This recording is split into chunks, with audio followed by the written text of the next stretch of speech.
At present, on stage, I think we have one of the most talented duo of Indian translation space.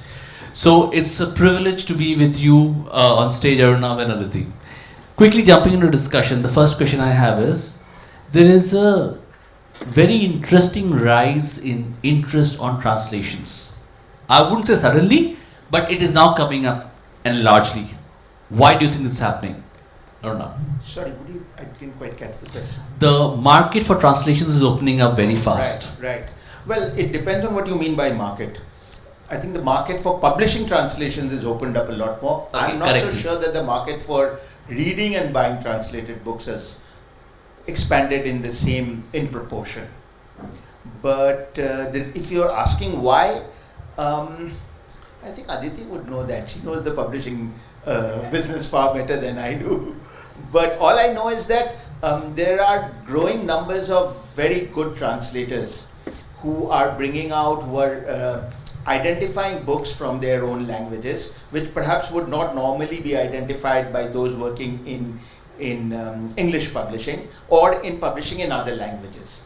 So that may be one reason why really very many more good books are being identified. I just hope that just as there is a large increase in the number of books being translated into English, that the same thing happens for translation between the other languages of India. Maybe that's the next step. Brilliant. Aditi, what's your view? I think there are two kinds of Indian translation markets.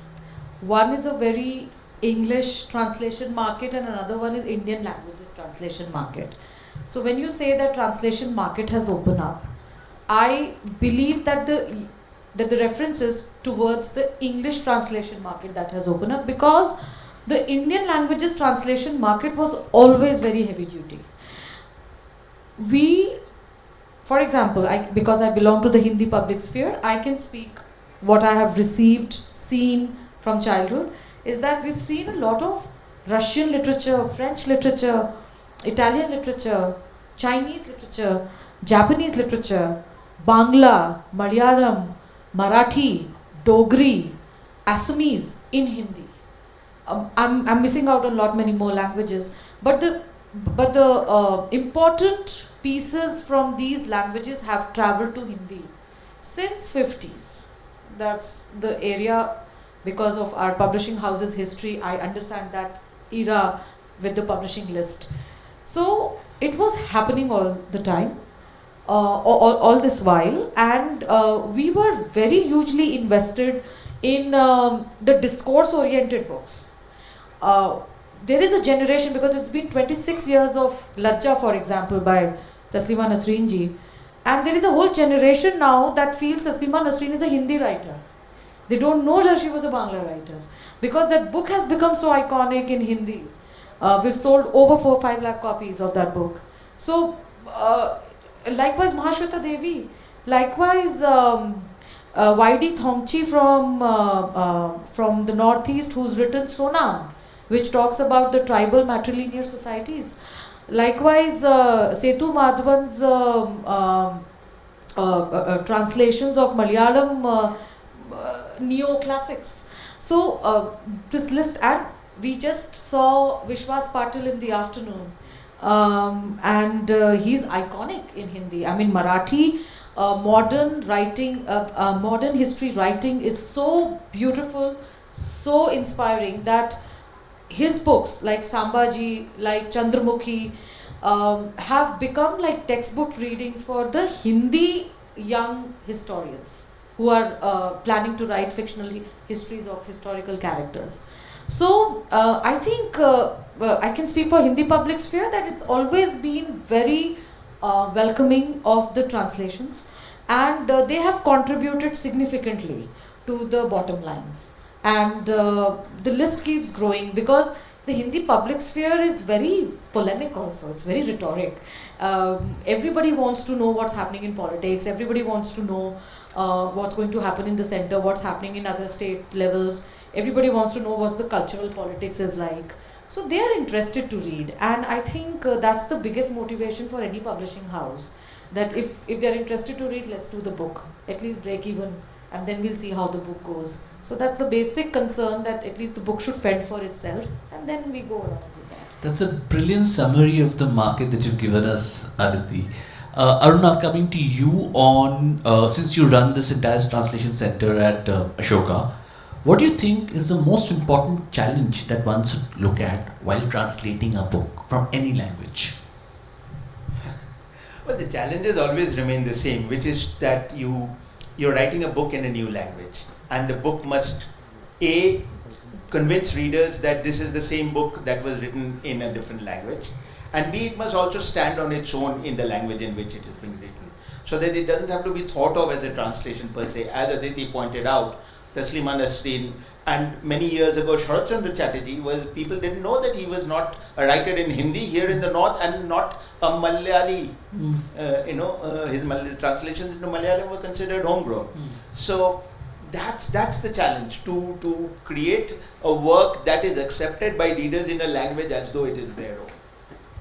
Great. So when you talk about these classics are very easy to identify as a translation, but when you look at the larger market, what would be the method in madness to identify what to translate and what not to? I feel that a publisher and an editor is always in a catch-22 situations. There are books that you want to do because they're beautiful books, but you know they might not do well commercially. But there are books that are commercially doing amazing in the market, but you know that they are not so good books.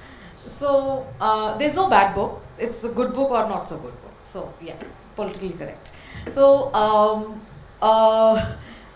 my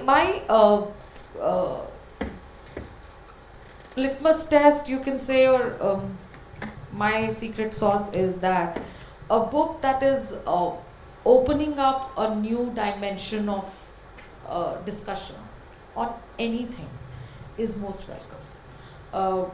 As far as it's strong on its ground and it is true to its own language of rendering, we can definitely adapt it into our language.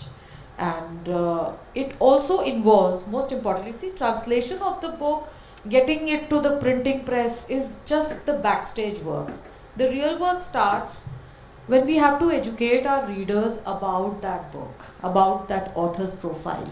That's the real challenge actually. Because, for example, when Herta Müller received the Nobel in 2009, we got 5 book rights of her books, and we could do 3 of them, I think, because the translators couldn't continue with the project. It took us 4 years to do 3 books, and the rest of the 2 books we had to revert the rights and it was a non-refundable advance, by the way, because the translators were exhausted with the German to Hindi translation. Because Herta Müller's, if you know her writing style, she is actually a very anti-Semitic, anti-semiotic, anti-linguistic grammar, politics in her expression. She cuts the alphabets from newspapers and magazines and creates sentences from there as her sign of rebellion against the tyranny of grammar, which is, of course, working at various other levels of Nazi rule and stuff like that. So for us to find we thought that this book is her book, Atem Shaukal especially, which in English was translated as The Hunger Angel, and in Hindi we translated it as Bhuk Ka Vyakran, was a very important book because it talked about how hunger at the concentration camps can actually change your soul as a person forever. Even though you have surplus after leaving the concentration camp, that sense of hunger doesn't leave your senses. And it was a beautiful book. It didn't sell. What to do? So commercials do play a role in deciding what to translate and not to translate. A very harsh reality of our trade is that it runs on money. Everything runs on money, by the way, on that front. Arunav, coming to a very technical part of translation. For a layman, there are two terms, translation and transliteration. Is there a difference in the two? And if yes, what is the right way? And is there a right or wrong for a particular genre or something around that? I'm not sure what these other terms actually mean. I mean, transliteration, I think of it as writing one language in another script. Exactly. But that's literally like writing Namaste as Namaste in But the a Roman lot of script. it is important for the Urdu shairi. Yeah, of course. Yeah, It sure. has opened up angles. It of is opened up discussion. because it's now in Devanagari. Yes, Sure. yes. But then the advantage there is that Devanagari is used for a language which is not significantly different from Urdu. In fact, yeah, it's almost an artificial divide. But look, every translator brings their own ethics of how they're going to take a text from one language into another. One person will say that I'm not going to deviate at all, I'm not going to add anything, I'm not going to take away anything. Another one will say, I will make some creative interventions to help the translated text achieve the purpose of the original text. Because there are some things you can do in one language and can't do in another. So, eventually, whether what you call it is actually quite immaterial. What matters is that you're reading a book that you think is that book. Today, when all of us read the great classics which were written in languages that we do not know, we don't think of them as translations, right? We think of them original for us. Yeah, you're reading Murakami. Yes. No one's thinking I'm reading Murakami in translation. So all those words are transparent. They don't matter. Correct. Now, given the situation, is it necessary and important for the editor to read the original text and understand it to be able to do justice to the translation? This, in addition to reading the translated text without the original, just to check whether it is standing on its own feet. We have to do both. I think what I've been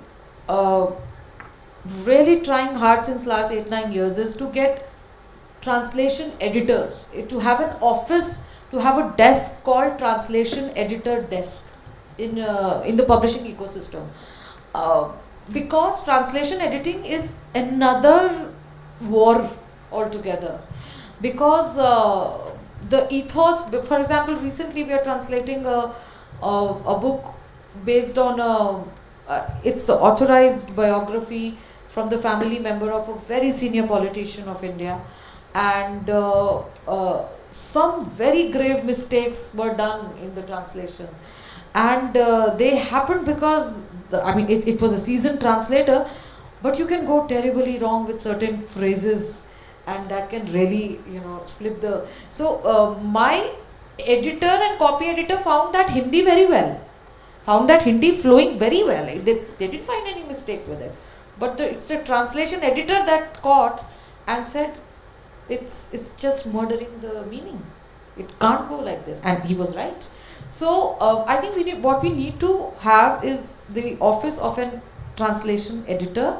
The publishing houses will have to spare a certain budget. It's already an expensive activity, translation, but with translation becoming a more commercial genre altogether, because till now it was more of it was more of one of the verticals you were working on, but now it's become excessively commercial. We need to now start investing, and we need to now start looking for people who can check whether the translation is actually true to the original. Usually the publishing houses have the copy editor, DTP, proofreader, etc. But and they can check the language very well, but the checking translation is very important. Bringing that point back to you, Arunava, you've translated, especially your own body of work in Bangla is phenomenal and extensive. What I wanted to check on from you on that is, you translated work which was written early years in the original form of Bangla, and the language itself has grown over time, right? So when you as a translator look at that work, how do you treat that change? Do you try and compare the two forms of language as they've grown while translating books, or that's immaterial at all? No, if you try mechanically to say that this book was written in Bangla 120 years ago, so I'm going to write in English that would have been written 120 years ago, it's going to be a failure. For one reason, I can't do it, not capable of doing it. And two, what's the point? Why do I want my readers today to read something that was supposedly written 120 years ago? If I'm translating it 120 years later, it must speak to a modern or contemporary audience.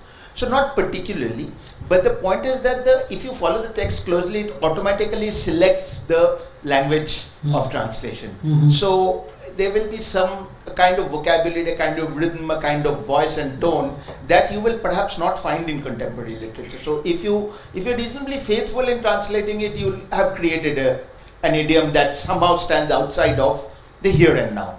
But it's not as though you're deliberately trying to make it archaic or ancient or anything.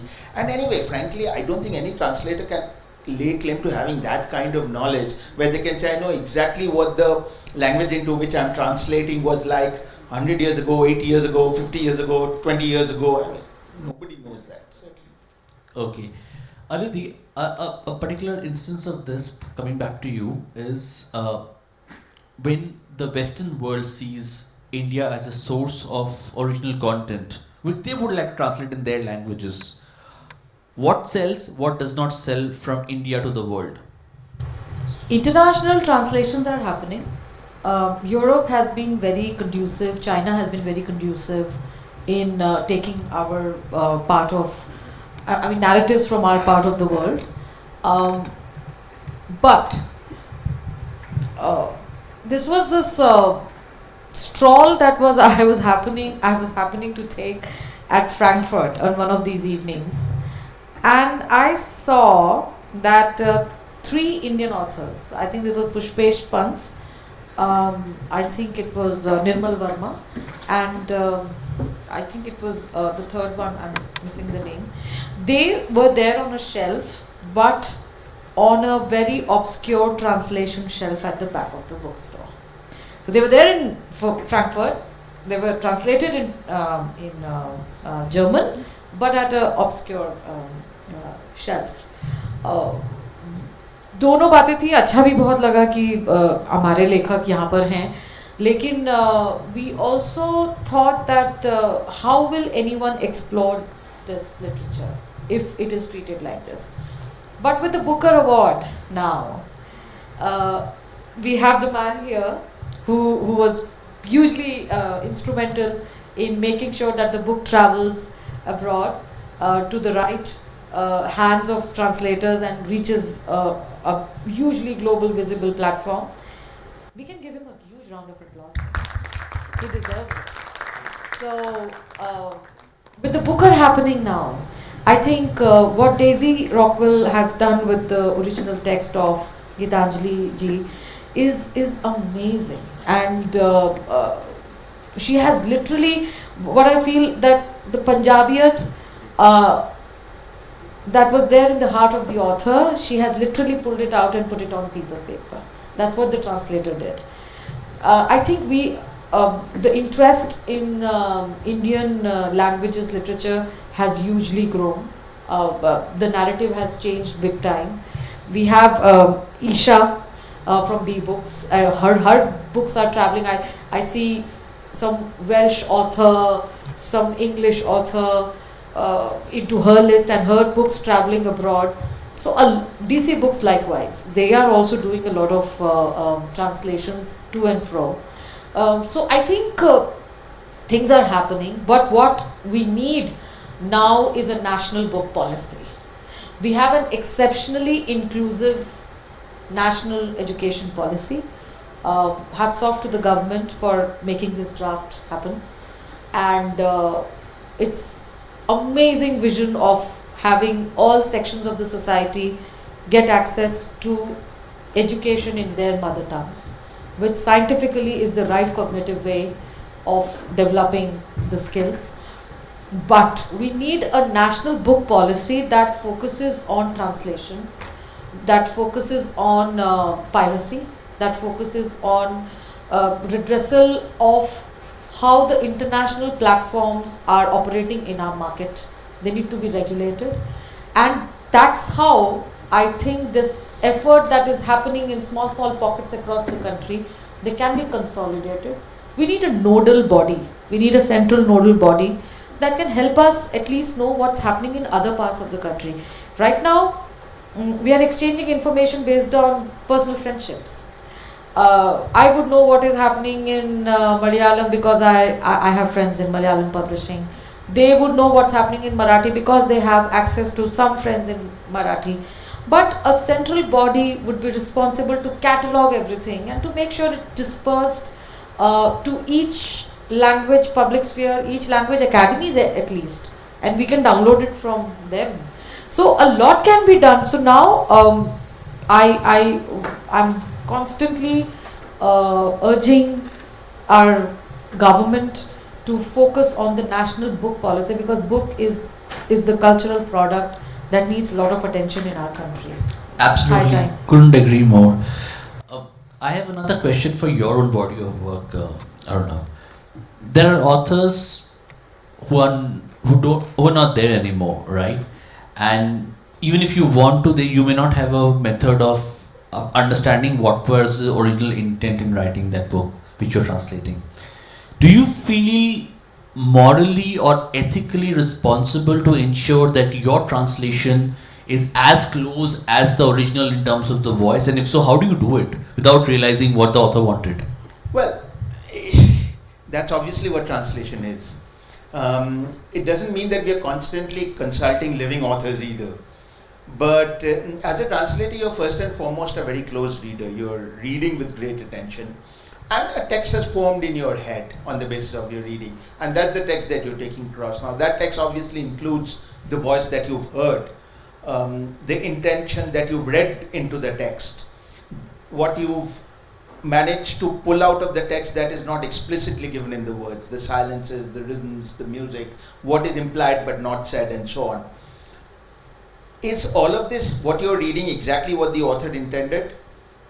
I just read recently that Nassim Taleb, he said that to find out if a book is great, ask 10 people from completely diverse fields to give you a summary of the book. If all 10 of them say pretty much the same thing, then that book is not going to last very long, because a summary will do for it.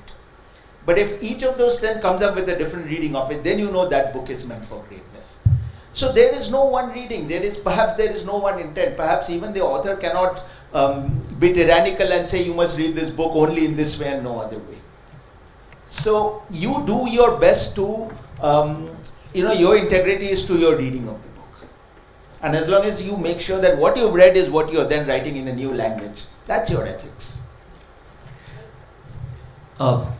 Last two questions to both of you, and the same question. What does translation as a market and translation as a stream of work look like the next 5 to 10 years as a market?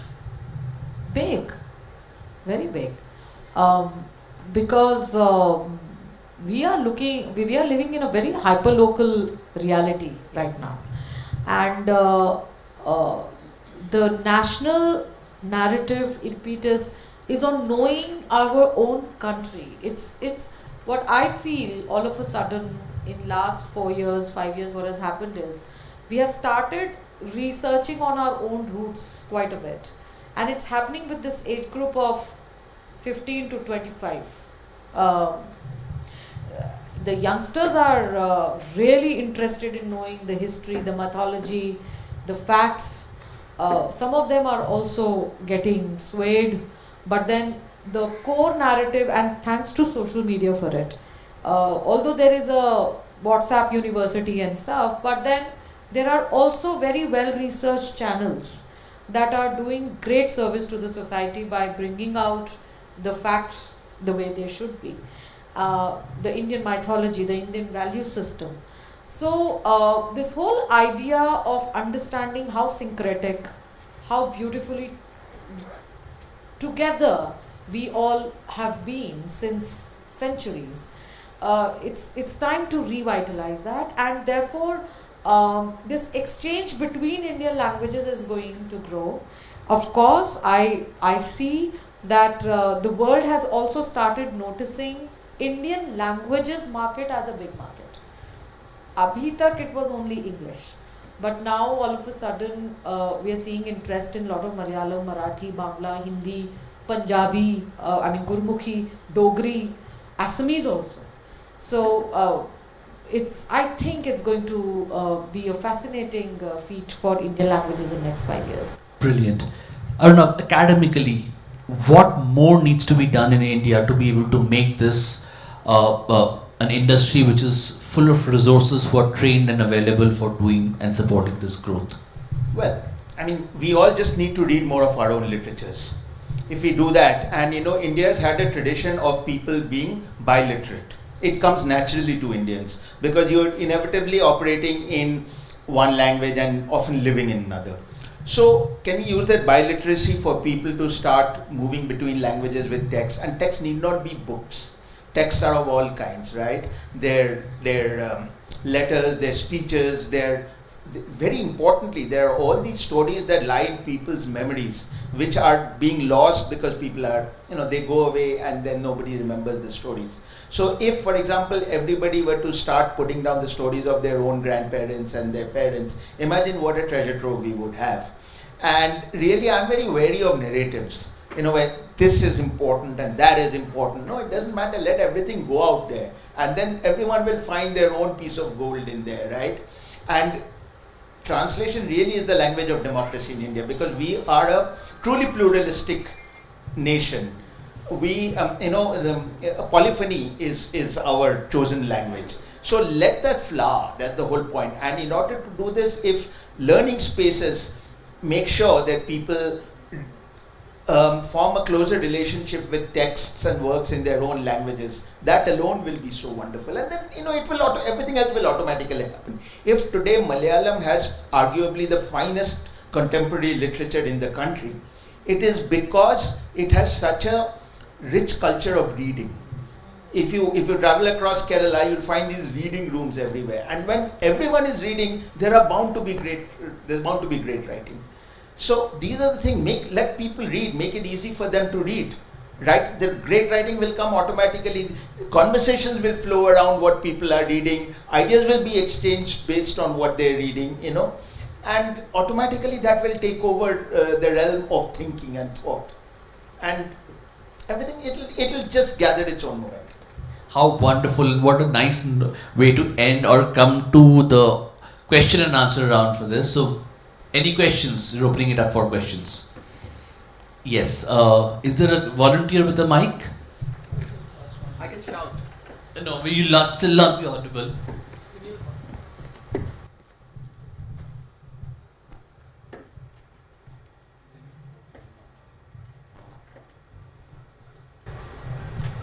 Will you consider starting a national journal where the translated stories of all the Indian language or the literatures would be published? If you're asking me or... I mean, all of you, because... Absolutely. I mean, I'll do it in a heartbeat if we can find the resources for it. Same here. The thing with literary journals is hard fact, because we have 4 bookstores and we are dealing with almost all Laghu Patrikai and Patrikai. Laghu Patrika, the little magazine movement. They have they're facing a very difficult time in the contemporary scenario. There used to be a time when Laghu Patrikai worth 5 rupees, 10 rupees, 15 rupees, 20 rupees used to be sold from each store for about 250 copies, 300 copies. And now, even the bigger ones, it's barely 50, 60 copies that go out. So this is honestly, as Arunava said, that in a heartbeat, we definitely need a translation journal, but we need to find the resources. And let's find the resources. Yeah, but in fact, I think it's also worth finding out how we can escape, and I'm going to use the word tyranny again, 3rd time it's turned up today, how we can escape the tyranny of commercialization. If everything that goes out to people is going to be based on whether it will make money or not, you can't survive. Break even. I don't blame publishers, they have been pushed to a corner. But is there a new structure? Can technology be used? Is there some other way of doing it? And there are fantastic minds who can put their heads together to come up with this. Digital magazine? What do you feel about I mean, people are reading on their screens all the time. So what's happening to the scroll stack? It was- They haven't. The platform is there. Not enough people are using it. Oh, so digital reading is not. Not Concentrated well, digital I reading. think for many people, you still want a book, a physical book for writers. Not so much for readers. Readers are happy to read on their screen, but writers want a book to be able to say, "I'm a writer."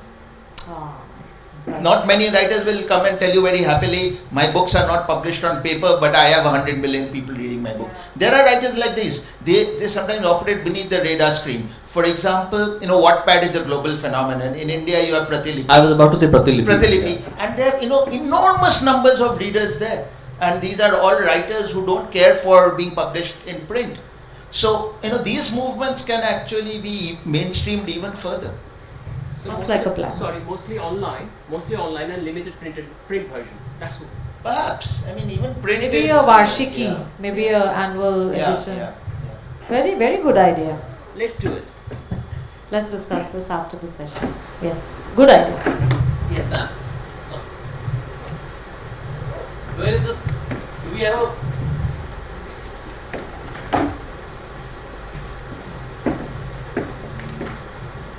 Good evening.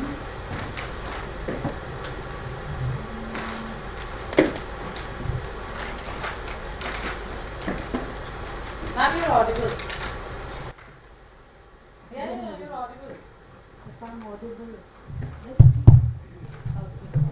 Good evening. Actually, I'm Jayashri and I consider myself to be an educated illiterate. Now my question comes is, there are 2 or 3 languages involved in translation. Suppose you're translating from Sanskrit to English. Now, fortunately or unfortunately, I know English but I don't know Sanskrit. So when these things are being translated, do we get the actual essence of what is written in the thing? Because I have my own interpretation of what you've talked. Another person has another interpretation.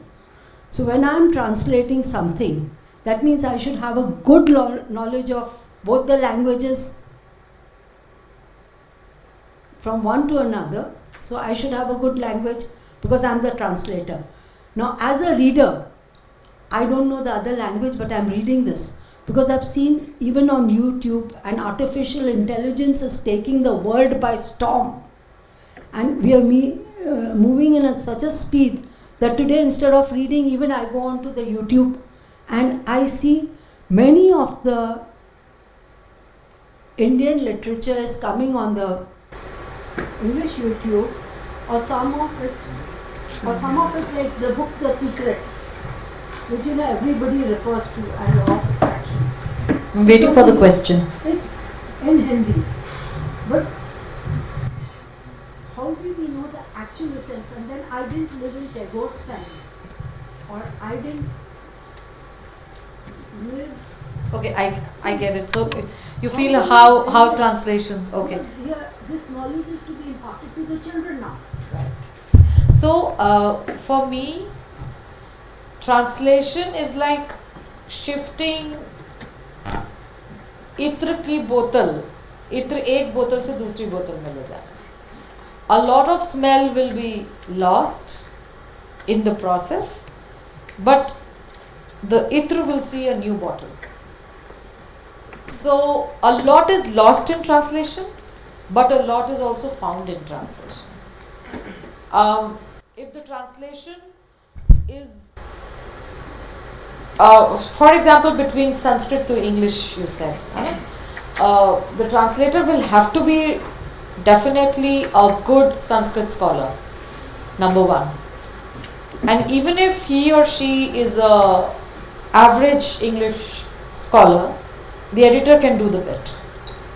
But they have to know the source language they are translating. That's my take. I think Sir would have. No, that's fine. I'll just give you 3 words. Trust the translator. You have no choice if you're going to read the translation. Okay, we have a question there, right behind you. Hello. I have a question out of curiosity for Dipankar sir. Like, Being a fresher translator or beginner with 5 or 7 books from source language English to Marathi, each author I translated has left some mark in my life. I am so curious to know, with so many books you have done, I would love to know your experience. Every book that we translate or bring to our language, it leaves a mark in our language. It leaves a piece. It makes some difference in our life. Is that for me? Yes. Oh, I thought it was for. We have not translated Yeah. anything. No, that's fine. That's fine. No, of course you're absolutely right. Every writer, every book you translate leaves a mark on you. No two ways about it. But then that's true of every great book you read also.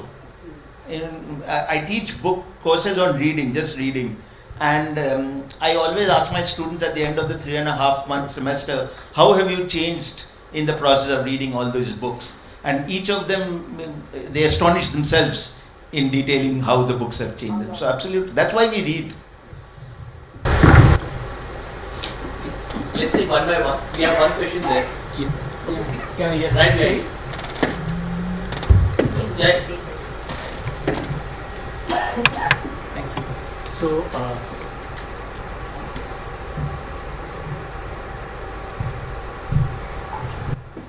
sir, question for you. We have so few of our authors translated into English or any other international languages, and would it be like can the government or the wider literary diaspora consider translating only our, let's say, Sahitya Akademi winners, Sahitya Akademi winning books into English, so that Indian literature actually reaches rest of the world? Of course. Why don't you start? I'm serious. All of us who love reading should become translators, because we are lucky in that we know more than one language, right? So find great books that have not been translated and translate them. There are publishers waiting for your works. Seriously? Absolutely seriously. Absolutely. I mean, we don't have enough translators for all the literature that we have. Okay. Absolutely. Thank you. I'll connect with you personally. I'm a translator. I'm doing that. Wonderful. Thank you. We have a question right in front. Over here. I'll come to you.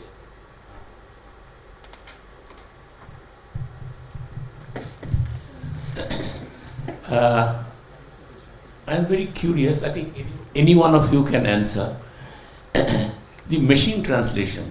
Now, I know it's not the same. Okay, there is no doubt. But how much does it really help in the translation process? For example, like you said, the German book, I mean, people got exhausted. I can understand that. But suppose the book was machine translated and then edited. Would you like to comment? As I told you, I many times don't like machine translations as I receive, but nonetheless, that's the new technology. This is like commenting on euthanasia. Honestly, I mean, AI translations are, oh my god, difficult for me to imagine a world where I will have AI translations on the editor's desk. No, I can't comment on it. I mean, it's too horrible a future for me to imagine. As for now, too disturbing. It's very dystopic in my head right now. No, it's certainly disturbing. I don't know. I'm not disagreeing, but that's a reality. I mean, you can easily translate. A lot things. of formal papers and science papers, especially, I know that they are getting translated through AI. And it's not only literary industry out there that uses translation as a very important component. In fact, here it's one of the vertical. But in science and technology oriented fields, pharma, for example, they need to heavily rely on translations for exchanging research and patent papers. There, of course, a lot is happening on AI. And actually, if AI was to be born out of need of literary industries, it would never have been born because it's the most neglected industry probably for all governments in the world. But it was needed a lot for science and engineering. So they are benefiting a lot from it. But I don't know, for literary translations I can't comment. Yeah, no, AI can't do it. because they learn from what already exists out there. But every work of literature is new. Every translation is new. A translator does not translate the dictionary meanings of the words. If that was the case, AI would do a splendid job. But that's not where the real richness of a text lies. It lies in 50 other things, or 500 other things. And only human perception is able to spot those. AI doesn't have perception. AI has no feelings. A translator will feel happy, sad, angry when they're translating something based on how the text goes. A piece of AI is incapable of it. So it is not going to be reflected in the translation at all. Maybe someday, but not in our lifetimes. Not today. We have questions from somewhere over here. Somebody raised a hand this side. You did? Okay. Yeah. I'll come to you. Yeah. After this. Thanks. We was talking about biliteracy, and you mentioned that we're all privileged to either operate or then live in another language. Sometimes, as a parent to a young child, that is not a very true scenario, because with YouTube and everything, a lot of kids, and with mixed marriages and our cultures becoming so homogeneous, there's just one language in which kids are operating in, thinking in, living in, breathing in, and which is usually not a regional language by option. So can biliteracy, you think, be sort of retrofitted into our lives? Does necessarily reading a translated work have an age tag to it? Well, okay, first of all, regional language, that term implies that there is a non-regional language in India. There isn't. All are national languages. Yeah, all our languages are from different parts of the country that bring us together. If for reasons of convenience, sometimes some children grow up living in one language alone for various practical factors, yes, there is certainly a way. I mean, even if what you refer to as a mixed marriage means that each of the two parents has a different language of their own, that child can learn 3 languages instead of 2, which is an even better situation, right? So it's up to you. You speak your mother tongue to your child, let your partner speak their mother tongue to their child, and I assure you the child will soak it up like blotting paper and will be triliterate, outdoing both the parents. And long ago there was this idea of the third language that was introduced in the Indian school curriculum, and the idea behind that was that you would learn the language of a part of the country that is not where you live. That was the thought behind it. It was a fantastic idea. Unfortunately, it was reduced to doing whatever you could to get the most marks, and the idea died pretty much. But I think everybody can bring it back individually. It doesn't need government policy. It doesn't need any kind of formal clamping down of anything. Yeah, it's up to us. And believe me, your child knows more than one language. We know many of us are not aware of our child's lives entirely, but once they go out and they're interacting with people out there, they know plenty of things. I think their life starts where our imagination ends. Exactly. I mean, my son has recently been telling me things about his childhood I was flabbergasted to know. And we lived in the same house for 16 years. Okay, last question. Thank you. Is he there or is he left? Yeah. Last question there. Right behind near the door. Thank you so much. It's quite fascinating for me that authors across the world, publishers, people who predominantly are part of the most creative set of people on earth, bemoan their lack of relevance increasingly at a time when billions of people are on screen reading or consuming films, dialogue, drama, humor from YouTubers, increasingly authors, books, journals, just not finding even a handful of support at a very large scale. This is one big truth about all planets, all literature, most of it. Why this failure? Why haven't we all been able to really think as to what's really wrong? Are we missing something? Such a big lack of... Could you repeat the question, because we're not clear on the question? What is missing in what? Why is it that IPL matches have millions of people thronging, movies have millions of people thronging, YouTubers have lakhs of followers, and literature festivals are empty? That's my question. Pretty much our question sitting on the stage.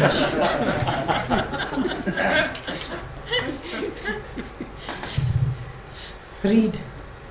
Please read. It's actually fine. I think we're too bothered about our relevance in our own lifetimes. If you think about it, which politician do you remember from 200 years ago? Nobody. But think about how many authors you remember from 200 years ago. Right? Literature lasts, poetry lasts, nothing else lasts. We're good. In addition to being good, we all complain there are no people. How many times have we got another reader to a session like this? I mean, if I ask you back, did you pull 3 of your friends together and say, come, let's go to the festival today? Possibly you could have, I mean, people plan their dates and watching movies like Animal. Why couldn't a date happen in a festival like this? Which is yeah. So we are equally to be blamed when we say, why aren't people reading? Make people read, give them books. How many times have you gifted books to people? Think about it.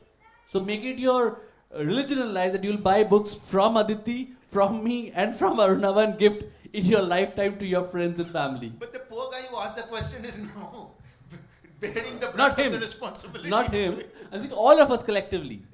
Let's start a movement. We'll buy and give books for birthdays. Half the problem sorted. Yeah, but also I will say people don't owe it to anybody to read. You know, it happens. Great. On that note, Thank you.